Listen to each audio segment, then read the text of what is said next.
seluruh Indonesia, bahkan mancanegara, tahu kalau saya itulah orang yang melepaskan dia dari penangkapan yang ada di Palembang.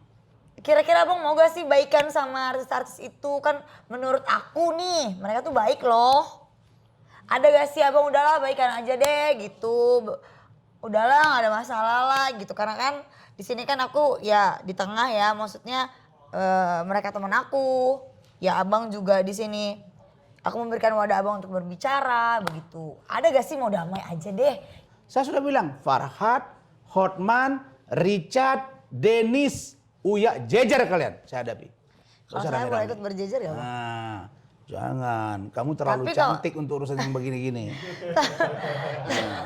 Kan kita nggak bisa juga mendengarkan satu sisi. Ya. Jadi cerita itu harus didengar dari dua sisi. Boleh, Menurut aku undang aja dia ke sini. agak menyeramkan buat saya ya.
Yang paling kaya, paling kece dan paling segala-galanya.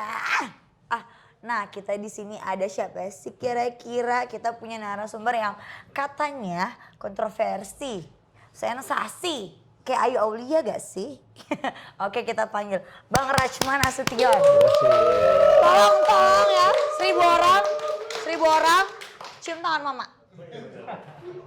Oke, jadi aku mau tahu nih, abang itu sebenarnya tuh backgroundnya tuh seperti apa sih? Baik, pertama saya setelah selesai S1 bidang sarjana pendidikan, saya melanjutkan S2 ke University Science Malaysia. Oke. Kemudian melanjutkan S3 ke University Science of Malaysia untuk PhD. Dan pada waktu yang bersamaan saya mengambil penyelesaian program doktor. Saat yang bersamaan juga saya mengambil sarjana hukum. Oh. Jadi sarjana hukum saya itu by research. Alright, oke. Dan saya mengikuti PhD saya itu by research, doktornya. Dan sarjana hukum saya itu saya ikuti perkuliahan seperti biasa. Oke.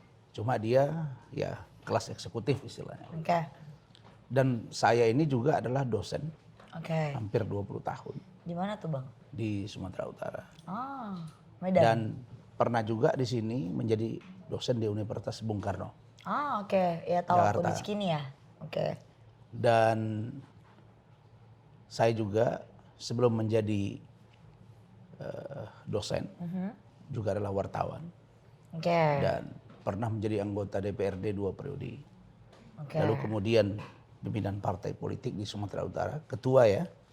Kemudian ditarik oleh Bapak Jenderal Hartono, mantan Kasat TNI Angkatan Darat dan mantan Mendagri masa Pak Harto. Saya ditarik menjadi salah satu ketua DPP. Partai Karya Peduli Bangsa. Kemudian tidak berapa lama saya juga menjadi wakil sekjen Partai PKPI, pimpinan Pak Sutioso.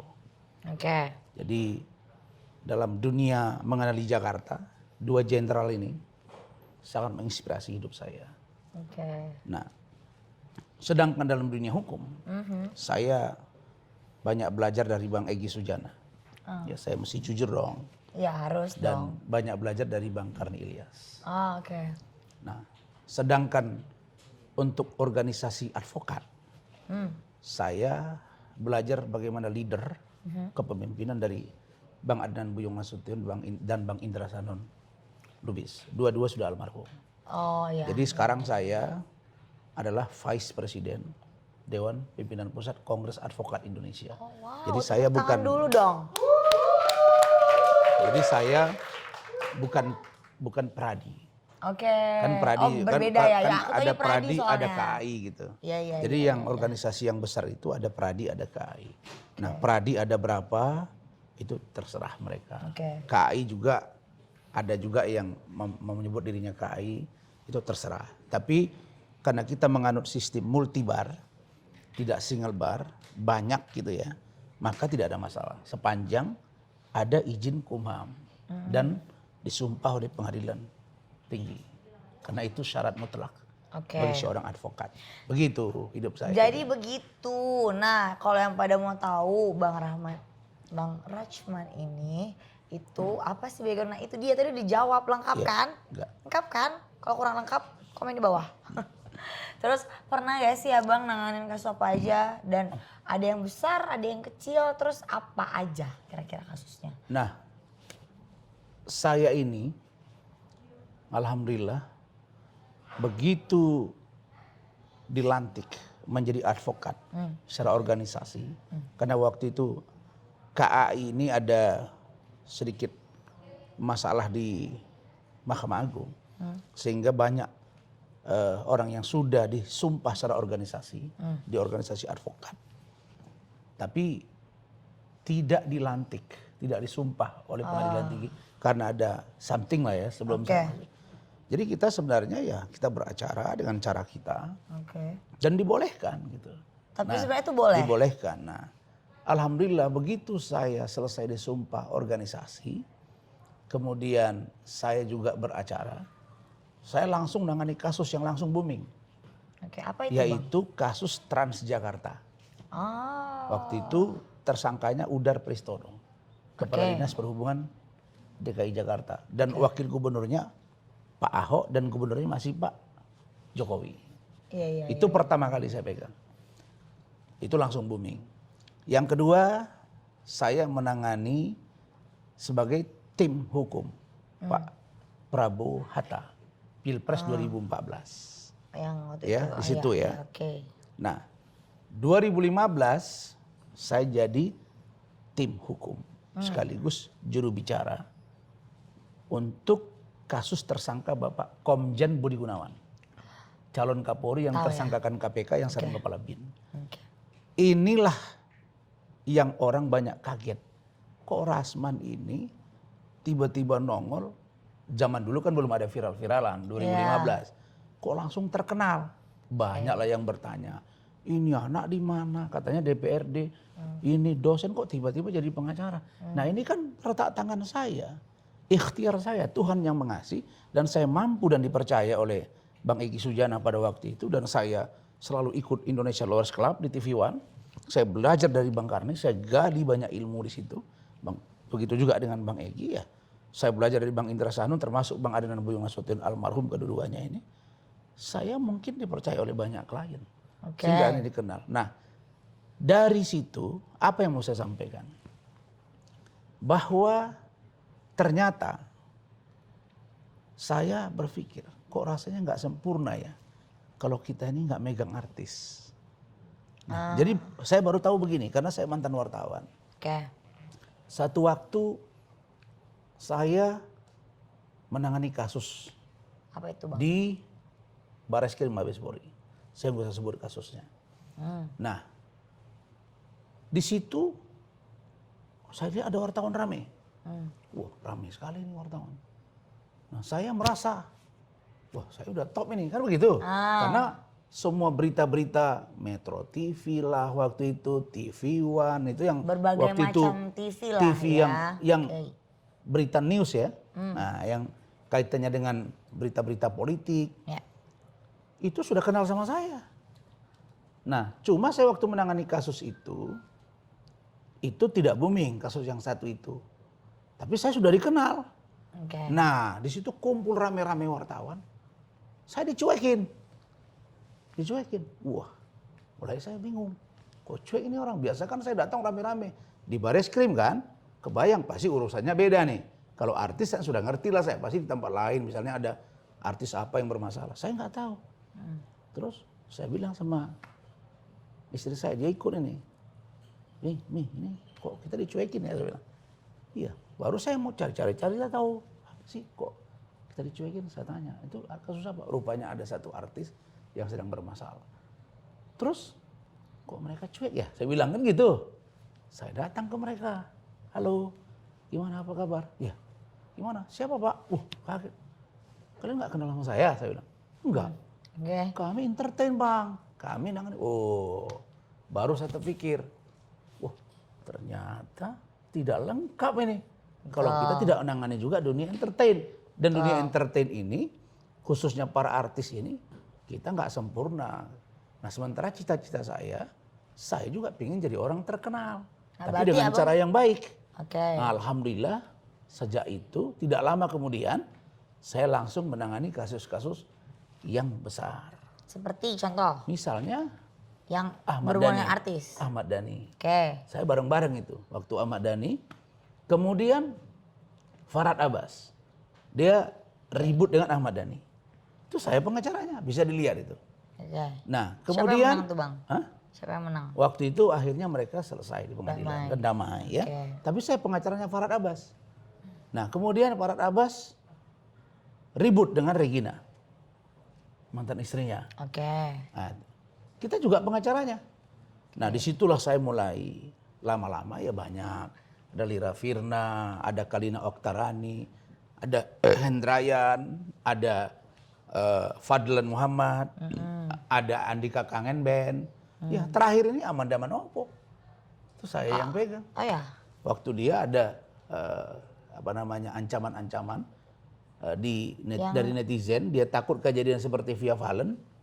Maka almarhum ibunya datang ke kantor dengan dia punya manajer, saya preskon dan alhamdulillah aman. Begitu. Jadi saya hanya beritahu kepada teman-teman pengacara, Anda tidak akan sempurna sebagai seorang lawyer di Indonesia ya. Menurut saya nih, kalau Anda tidak juga pegang dunia artis. Karena artis ini ada seni yang berbeda ketimbang kita menangani kasus politik, hukum, murni, itu kita mumet. Jadi saya rasa ini hiburan gitu. Tapi agak sedikit mencongkel. Apa itu? Sedikit. Bukannya Bang juga pernah jadi lawyernya itu ya? Siapa itu? Seorang dokter gitu. Richard Lee maksudnya? Nggak tahu, saya nggak kenal. Ya saya sebut aja. Saya orang pertama saya orang Batak. Pernah jadi. Saya jelasin nih, Aulia ya. Ayu panggilannya. Orang Batak, istilah kami buka kulit nampak isi. Apa itu? Artinya kita buka kulit ibarat kelapa, kupas kelihatan isinya. Mangga kupas kelihatan isinya. Oke. Kita nggak ada tedeng-aling-aling. Ya, saya sebut saja. Saya memang pernah menangani saudara Dr. Richard Lee. Dan seluruh Indonesia, bahkan mancanegara, tahu kalau saya itulah orang yang melepaskan dia dari penangkapan yang ada di Palembang. Tapi ini orang yang tadi baru saya juga sampaikan di media di kantor saya sebelum ke sini, bahwa Richard ini di luar sekarang sudah jadi tersangka. Illegal access, pencemaran nama baik, laporan Kartika Putri. Tersangka sekarang masih berkeliaran. Kita sudah desak tadi, ada demo juga tadi dari Batak Intelektual. Satu di Komisi Perlindungan Perempuan tentang Hotman Paris, Iklim Hakim dan laporan FBI di Polda Metro terkait dengan dugaan pornografi dan pornoaksi atau asusila. Ada juga demo di Kejaksaan Tinggi DKI terkait dengan Dr. Richard Lee. Tersangka 2, kok belum di P21, bahkan seperti dilihat ada apa. Sampai 6 bulan belum diproses-proses. Ada apa? Apakah dia kebal hukum? Nah, Tapi saya tidak ke sana arahnya untuk pembahasan sekarang ini. Yang saya mau katakan adalah Richard Lee ini adalah potret seorang klien yang sudah kita bantu setengah mati dan menurut saya ini lupa diri. Sehingga saya buktikan kata-kata saya. Saya sudah gugat dia di Pengadilan Negeri Jakarta Pusat senilai 20,7 M. Dan besok hari Selasa jam 9 kita sudah masuk mediasi, sidang pertama mediasi. Nah, jadi itu terhadap Richard Lee. Saya nggak ada masalah sama saya, ngomong aja. Cuma ada yang menarik nih mau saya sampaikan di sini. Boleh nggak? Boleh apa tuh? Begitu saya masuk, saya kaget. Ini lengkap banget ini. Ada mejanya, ada meja ya katakanlah meja tempat, meja rias, ada kamera sedemikian rupa, ada tim-tim yang handal. Saya kan sering tampil di Rumpi. Saya pernah juga tampil di Pagi-Pagi Happy, ya kan? Banyak juga acara-acara entertain yang lain. Ya. Dan pernah juga ke tempat YouTube orang lain. Gitu. Ya, ada satu tuh yang mungkin dia suka juga undang-undang orang gitu kan. Dan saya sudah pernah diundang tuh. Nah, saya sudah pernah diundang, itu saya nggak usah sebut. Ya. Tapi kamu punya ini, Ayu Aulia in the house. Keren. Wih. Niat ya gitu ya. Jadi kalau ngundang orang, nih untuk para narasumber yang diundang. Nah, perhatikan. Apakah tempat podcastnya itu benar-benar disiapkan untuk narasumber dan kenyamanan narasumber dan memang untuk kita berdiskusi. Bukan sambilan. Sambilan yang saya maksudkan ya kita datang hanya seperti itu saya tidak ada.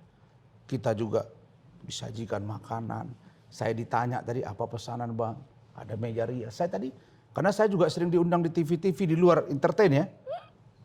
Karena kalau kita untung saya tadi udah khawatir jangan-jangan saya nanti disuruh dikasih bedak ini di make up gitu. Enggak. Wah ini bukan maksud saya. Inilah baru podcast. Tapi kalau misalnya tadi abang bilang mau pakai bedak bisa juga kita bedakin gitu sebenarnya. Cuma saya mau lihat bahwa tanya istri saya tuh, kan dia tahu betul itu ada tim saya. Benar nggak? Iya. Jadi bagi yang punya podcast sudah seperti ini keren. Tapi you kalau belum, buatlah seperti ini. Jangan malah menabur fitnah-fitnah yang ujung-ujungnya maksud Anda itu untuk menggali informasi dan untuk memberi informasi kepada rakyat, justru Anda itu terlibat masalah hukum. Nah, salah satunya podcastnya saudara Denis Caryesta alias Denis Cadel. Ya, ada di bajunya tertulis. Terus orang semua tahu. Dan Denis, sebentar, Denis Caryesta ini dia buat podcast. Dia ada masalah dengan Medina, 50 juta sudah dibayar oleh Medina Z, saya kuasa hukumnya. Kok saya diserang-serang? Hanya gara-gara katanya saya bilang cadel. Ya terus kalau nggak cadel apa namanya? Kan bilang nama Razman. Cadel itu, nggak ada body shaming di situ. Nah oleh karena itu, karena saya lihat dia mengundang narasumber dan narasumber itu bercerita seperti sudah diatur, dugaan saya nih. Dan Denis bercerita dan bertanya sudah menjas. Sehingga tanggal 18 kemarin, Juni, pukul 2 dini hari saya laporkan. Tunggu Denis, setelah dari sini saya akan cek lagi kapan diperiksa dan tunggu bagian. Sedangkan yang satu lagi, Uya Kuya. Saya sudah kasih somasi 4 kali 24 jam. Sekarang tinggal 3 kali 24 jam. Tidak minta maaf, kau saya ambil tindakan hukum. Begitu juga dengan Evi Susanti, istri kedua atau istri tambahan dari mantan gubernur Sumatera Utara, terpidana kasus suap dan atau korupsi. Begitu juga dengan Evi Susanti, terpidana kasus suap atau korupsi. Sudah keluar penjara 19 bulan. Tidak mencabut kata-katamu dan minta maaf. Saya proses hukum. Itu. Oke. Pertama, Ini nasihat saya juga ini supaya podcast ini jangan sampai menjas orang sehingga lupa gitu. Kalau aku enggak sih, aku Nah, Uya tahu nggak di mana kenanya? Ini dalam pendalaman hukum kami ya. Saya nggak ngerti. Dia nggak sebut nama Razman. Nah, tapi dia kan punya seperti ini. Apa namanya nih? Hah? Tab. Dia nggak sebut nama Razman, tapi ditayangkannya di sini ada foto Razman dengan yang sedang wawancara dengan dia. Apa namanya? Ini foto saya kok. Tuh, bukan. Cantik, Misalnya, dia lupa itu, dia nggak ngerti kita ini sudah capek urusan undang-undang IT. Maka saya peringatkan. Nah, saya kasih contoh ini. Istri saya kasih ini. Ini bisa jadi rame urusannya. Nih, dia mau wawancarai. Nih Uya TV ya. Coba di zoom ya. Oke, kelihatan ya. Oke. Nah, di sini Uya TV. Ini diwawancarai narasumber dia. Ini mantan klien saya. Mantan klien saya ini cabut kuasa baik-baik. Terima kasih ke saya. Nah, dia lupa ini dipasang di sini. Katanya orang dekatnya Hotman Paris katanya. Orang dekatnya Farhad Abbas. Saya sudah bilang Farhad, Hotman, Richard, Dennis, Uya, jejer kalian saya hadapi. Kalau saya boleh ikut berjejer ya, Bang? Nah, jangan. Kamu terlalu cantik untuk urusan yang begini-gini. Nah. Aduh, agak tahan tuh bentar. Kalau saya kan kalau nah, benar itu dasarnya itu baru satu. Nah, maka ini bukan apa, kan ini edukasi, buat Ayu dan tim. Ya. Kalau mau membahas inisial orang, hati-hati ketika menyajikan bahan. Oh, kalau Ayu memang enggak. Kalau Ayu hanya memberikan wadah aja. Ya. Untuk orang yang mau berklarifikasi atau mau berbicara, hanya memberikan wadah gitu kan. Tapi ya tetap proper gitu. Benar. Begitu aja sih sebenarnya gitu. Terus Bang, bahas tentang undang-undang ITE nih. Aku juga kan biar tahu nih cara menggunakan sosmed yang baik tuh gimana sih Bang? Begini. Dia tidak terkena hukum gitu. Ya. Undang-undang IT ini kenapa berat hukumannya? Undang-undang Informasi dan Transaksi Elektronik, ITE. Istilah kita tuh IT. Kenapa? Karena dia bisa diunggah ya, medsos ya, media sosial, Instagram, Facebook ya, yang bisa diunggah oleh banyak orang di seluruh dunia, maka ancaman hukumannya 4 tahun. Bahkan kalau dia bisa menimbulkan ujaran kebencian, menghina, merendahkan orang, sehingga orang benci kepada dia. Nah, misalnya Dennis bilang-bilang baju saya, Elvi, dikasih foto saya, sebelahnya ditampilin jaket. Katanya ini dibeli di, apa nih namanya? Nah, Tokopedia, Topet. Seharga 135.000. Ini kan menghina. Dan orang jadi menimbulkan ujaran kebencian ke saya begini. Oh, apa sih Razman ini? Tapi emang berlagak saja. Mana mungkin, saya nggak pernah urusan Tokopedia. Yang urusan itu ada istri Tokped, saya dia belanja ini. Please. Yang ada itu pun istri saya belanja masker. Tokopedia. Jadi itu menurut saya itu ada. Nah, itu ancaman hukumannya 6 tahun. Nah, kalau ujaran kebencian masuk, undang-undang IT tentang pencemaran nama baik masuk, itu sudah berapa? Belum termasuk lagi lain-lain. Jadi kalau saran saya, bermedsos hati-hati. Dulu mulutmu harimaumu, sekarang jarimu singamu. Begitu. Ya, betul. Oke, aku sudah mendapatkan ilmu, tapi aku sebenarnya deket sih Bang. Maksudnya aku deket sama Kak Denis, aku deket sama Kak Uya gitu. Cuman karena ini kita mewadahi abang untuk berbicara di sini, kan kita nggak bisa juga mendengarkan satu sisi. Iya. Jadi cerita itu harus didengar dari dua sisi. Boleh, Menurut aku. undang aja dia ke sini. Ini menurut aku ya enggak sekarang juga. Oh, enggak, bukan misalnya. Enggak lah, aku nggak suka huru-hara. Aku suka cinta, peace, love and gaul. Oke. Aku nggak suka yang gitu-gitu abang. Aku Iya. nggak suka yang cari-cari. Tapi saya kayak nggak gitu. bermaksud loh mengadu domba kalian dong. Ya enggak, Saya hanya memang. bicara apa adanya, Betul. bukan ada apanya. Betul. Nah, betul. beda nih. Apa adanya, bukan ada apanya. Saya Makanya bicara aku mau clear. nanya nih, emang abang ada apa sih sama mereka itu? Kenapa sih Nah, bang? begini. Kenapa kok sampai seheboh ini? Saya Begitu. itu hanya bermasalah dengan Richard Lee. Oke. Yang saya lihat ada sesuatu dugaan saya keterlibatan Hotman Paris. Sehingga Richard ini bermasalah dengan saya dan kita tidak cocok dan putus kuasa. Saya tidak mendapat jawaban yang signifikan dari Hotman. Makanya saya marah dengan Hotman karena Hotman Paris ini teman saya. Kami dekat sekali. Oke. Itu saja. Nah, sedangkan Dennis Caresta sama sekali saya nggak pernah tahu anak ini siapa. Oke. Kalau Uya Kuya saya sudah kenal. Artis. Dia Bang, sudah ya? kenal juga sama saya. Dia artis loh. Farhad Abbas juga begitu. Nah, di mana ini bermasalah dengan Dennis dengan Uya Kuya? Saya tiba-tiba ditelepon Medina Zain. Malam-malam jam 1. Bang, nangis. Ada apa kamu? Ternyata dia ada masalah dengan Lukman Azhari, suaminya. Oh. Bang, saya dipukuli gini-gini. Oh, udah. Tapi besok kita ketemu bang. Ketemu. Tahu tuh dia sampaikan, saya udah laporkan Lukman. Terus dia bilang, bang, saya ini dibuat di medsos macam-macam oleh Dennis, oleh Uya. Katanya saya nipu bang. Ya, marah-marah. Masalah apa kamu? Oh ini disebutlah ada ini, ada ini. Saya dengerin aja. Nah ini Dennis dengan Uya ini terus begitu kan.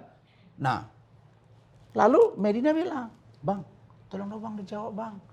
Kan abang udah pengacara saya, bantu dong bang. Preskon lah saya. Saya undang. Nah waktu itu saya lagi preskon, nongol ini Dennis ini. Oke. Datang dia ke tempat preskon saya sana. Ke coffee home di Jagakarsa. Kaget saya, ngaku wartawan. Begitu saya interogasi, sedang belajar wartawan. Sudah saya laporkan juga itu kemarin. Karena itu jelas dia memberi keterangan palsu, berbohong depan publik. Nah, kalau kita tidak sebagai wartawan, jangan katakan kita wartawan. Kalau udah datang-datang begitu, wartawan dong. Kalau begini, saya nggak ngerti apakah perlu izin Kominfo atau YouTubers itu hak masing-masing kan. Nah, tapi yang saya pertanyakan dia gitu. Nah, karena itu di situ ternyata Dennis katanya ya, saya tanya kenapa kamu datang? Emang salah bang? Oh nggak salah, cuma saya kan nggak undang anda. Daripada debat saya ikuti. Saya udah, ini Dennis cadel. Oh katanya dia merasa keberatan, kenapa saya bilang dia cadel? Sedangkan baju dia saja pakai cadel belakangnya. Terus kalau nggak cadel apa namanya? Panggil Razman. Richard juga begitu. Nah, review. Apa yang salah di situ? Tidak ada.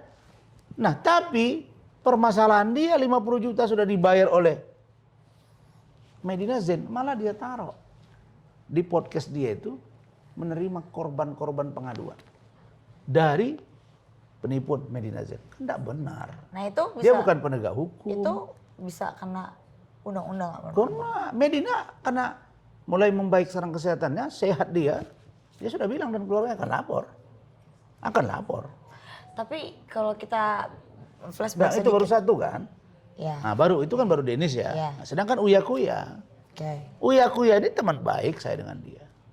Dia juga bercerita tentang Medina. Saya jawab.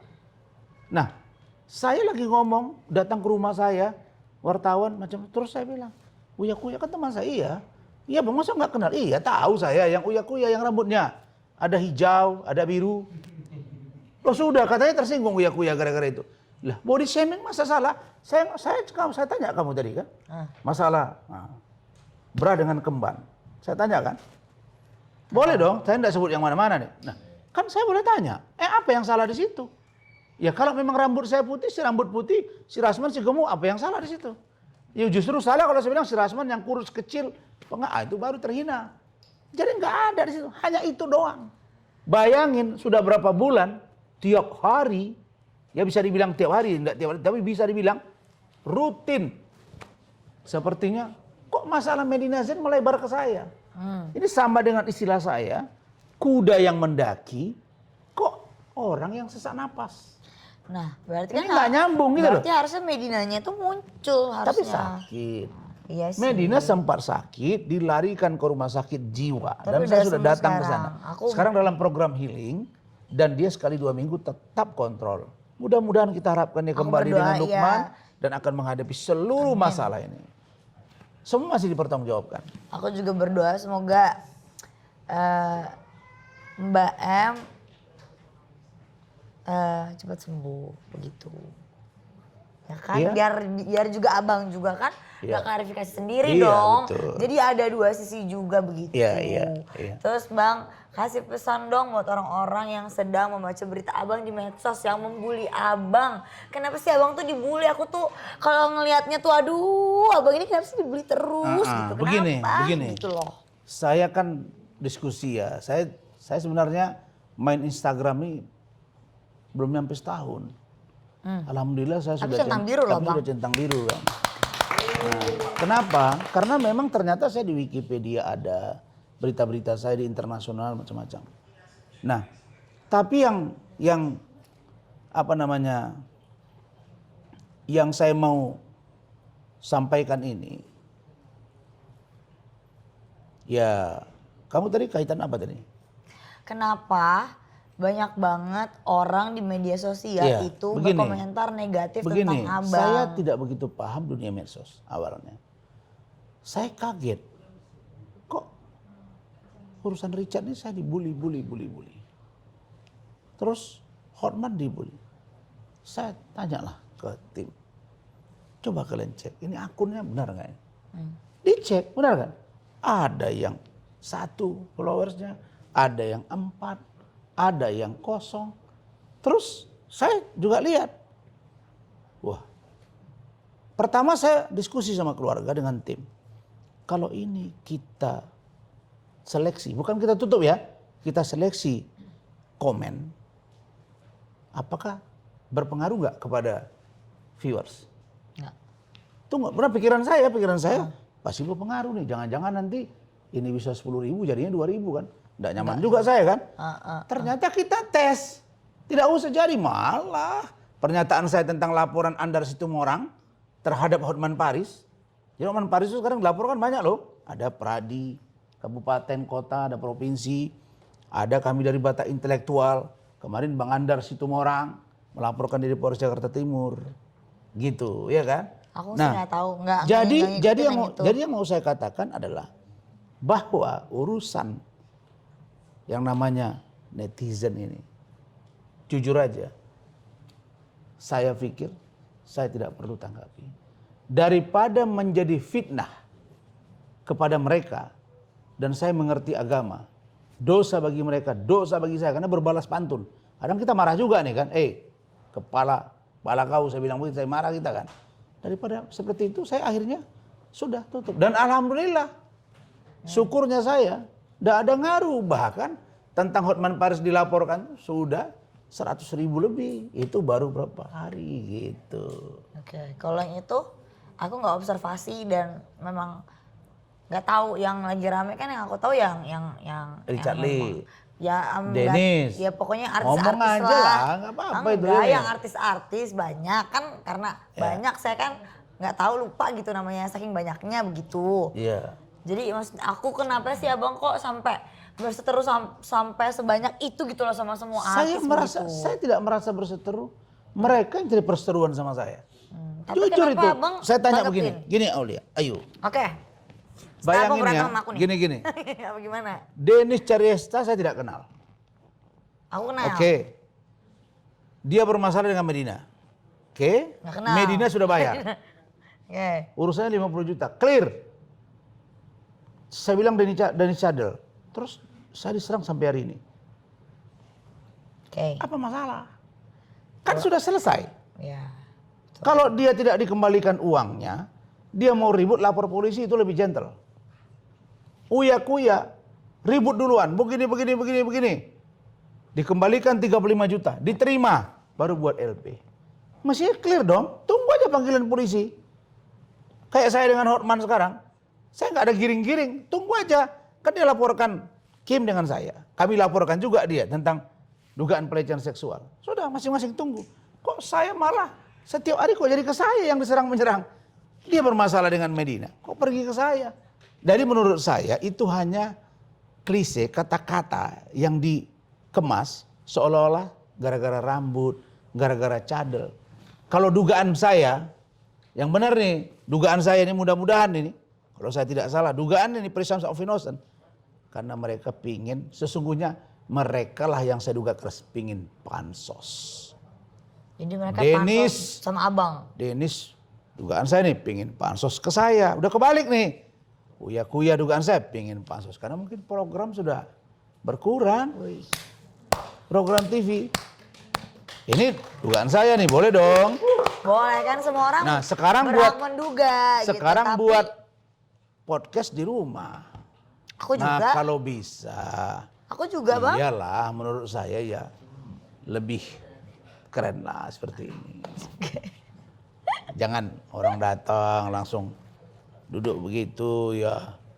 Kita dini hari datang ya cuma dikasih kue doang. Apa minuman doang. Abang awas mau minum nggak? Nah, aku kalau podcast begini kalau ngundang aku kalau nggak bayar aku nggak mau gitu. Nah, jadi itu pun saya pasang tarif.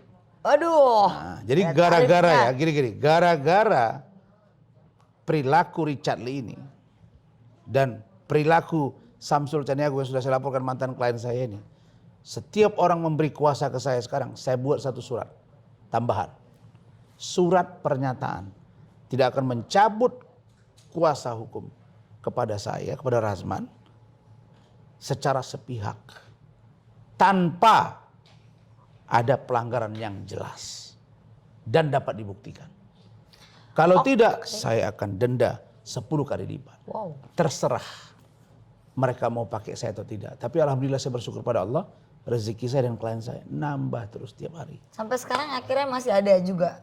Maksudnya dengan image abang yang sekarang ini, apakah masih ada klien yang baru datang gitu? Waduh, banyak sekali. Syukur alhamdulillah saya nggak bisa tersentuh.